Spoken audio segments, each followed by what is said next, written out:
Fatty liver ഉള്ളവർ ഞാൻ ഈ പറയുന്ന 3 ബ്ലഡ് ടെസ്റ്റുകൾ 6 മാസത്തിൽ ഒരിക്കലെങ്കിലും ചെയ്തിരിക്കുന്നതായിരിക്കും നല്ലത്. ഒന്നാമതായിട്ടുള്ളത് ലിപ്പിഡ് പ്രൊഫൈലാണ്. നമ്മുടെ ശരീരത്തിൽ നല്ല കൊളസ്ട്രോള്, ചീത്ത കൊളസ്ട്രോള്, ട്രൈഗ്ലിസറൈഡ് എന്നിവയുടെ നോർമൽ വാല്യൂസ് അല്ലെങ്കിൽ അത് നോർമലിൽ തന്നെയാണോ നിൽക്കുന്നത്, അതിന്റെ വാല്യൂസ് എത്രയുണ്ടെന്ന് അറിയാൻ വേണ്ടി നമ്മളെ സഹായിക്കുന്ന ബ്ലഡ് ടെസ്റ്റ് ആണത്.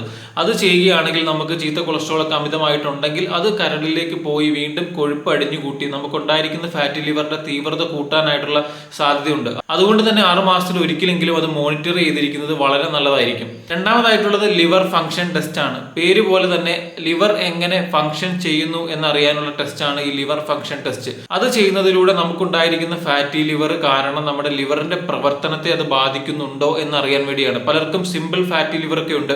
അങ്ങനെയുള്ളവർക്ക് ലിവറിന്റെ പ്രവർത്തനത്തെ അതൊരു ബാധിക്കാനായിട്ടുള്ള സാധ്യതയൊന്നുമില്ല. അതുകൊണ്ട് ബുദ്ധിമുട്ടുകളൊന്നും ഉണ്ടാവാനുള്ള സാധ്യത പൊതുവെ കണ്ടുവരാറില്ല. പക്ഷെ പലപ്പോഴും സിമ്പിൾ ഫാറ്റി ലിവറിൽ നിന്ന് അതിന്റെ ഗ്രേഡ് കൂടിയിട്ട് ഗ്രേഡ് 2 പോകുമ്പോൾ പലപ്പോഴും ലിവറിന്റെ ഫംഗ്ഷനെ അത് എഫക്ട് ചെയ്യാറുണ്ട്. അതുകൊണ്ട് തന്നെയാണ് ലിവർ ഫംഗ്ഷൻ ടെസ്റ്റ് 6 മാസത്തിൽ ഒരിക്കലെങ്കിലും ഫാറ്റി ലിവർ ഉള്ളവർ ചെയ്തിരിക്കണമെന്ന് പറയാം. മൂന്നാമതായിട്ടുള്ള ബ്ലഡ് ടെസ്റ്റ് ആണ് HbA1c. അത് നമ്മുടെ ഏകദേശം 3 മാസത്തിലുള്ള ശരീരത്തിലെ ഗ്ലൂക്കോസിന്റെ ഏകദേശം ഒരു ആകത്തുക നമ്മളെ അറിയിക്കുന്ന ടെസ്റ്റ് ആണ് HbA1c എന്ന് പറയുന്നത്. ഇത് നമ്മൾ ചെയ്യുന്നത് വേറൊന്നിനുമല്ല, നമ്മുടെ ശരീരത്തിൽ ഗ്ലൂക്കോസ് അഥവാ ഷുഗർ അമിതമായിട്ട് കൂടിയാലും അത് കൺവേർട്ട് ചെയ്ത് ഫാറ്റ് കൊഴുപ്പായിട്ട് മാറാനായിട്ടുള്ള സാധ്യതയുണ്ട്.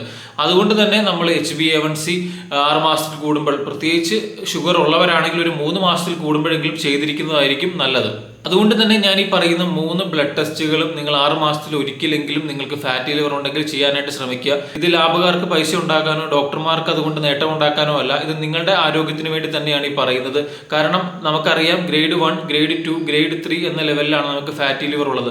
ഗ്രേഡ് 3 ഒക്കെ പോയി കഴിയുകയാണെങ്കിൽ അത് സിറോസിസ് എന്ന സ്റ്റേജിലേക്ക് പോകാം. ഗ്രേഡ് 1 സ്റ്റേജിലാണ് നിൽക്കുന്നതെങ്കിൽ നമുക്ക് കംപ്ലീറ്റ്ലി ട്രീറ്റ്മെന്റിലൂടെ റിവേഴ്സിബിൾ ആക്കാനായിട്ട് പറ്റും, നോർമൽ ആക്കാനായിട്ട് പറ്റും. പക്ഷേ ഗ്രേഡ് 2 പോവുകയാണെങ്കിൽ നമുക്കറിയാം ഗ്രേഡ് 1 തിരിച്ചു വരുന്നതെന്ന് പറയുന്നത് വളരെ പ്രയാസമായിട്ടുള്ള കാര്യമാണ്. അതുകൊണ്ട് തന്നെ ഏത് സ്റ്റേജിലാണോ നമ്മുടെ ഫാറ്റി ലിവർ ഇപ്പോൾ നിൽക്കുന്നത് അത് നമ്മൾ ഇടയ്ക്കിടയ്ക്ക് ചെക്ക് ചെയ്യുകയാണെങ്കിൽ, പ്രത്യേകിച്ച് ഇങ്ങനെയുള്ള ടെസ്റ്റിലൂടെ ചെക്ക് ചെയ്യുകയാണെങ്കിൽ നമ്മുടെ ഫാറ്റി ലിവർ ഒരു സിറോസിലേക്ക് പോകാനുള്ള സാധ്യതയുണ്ടോ അല്ലെങ്കിൽ ഒരു റിസ്കീട്ടാണോ പോകുന്നതെന്ന് നമ്മളെ അറിയാൻ ഏറെക്കുറെ സഹായിക്കുന്ന 3 ബ്ലഡ് ടെസ്റ്റാണ് ഞാനിപ്പോൾ പറഞ്ഞത്.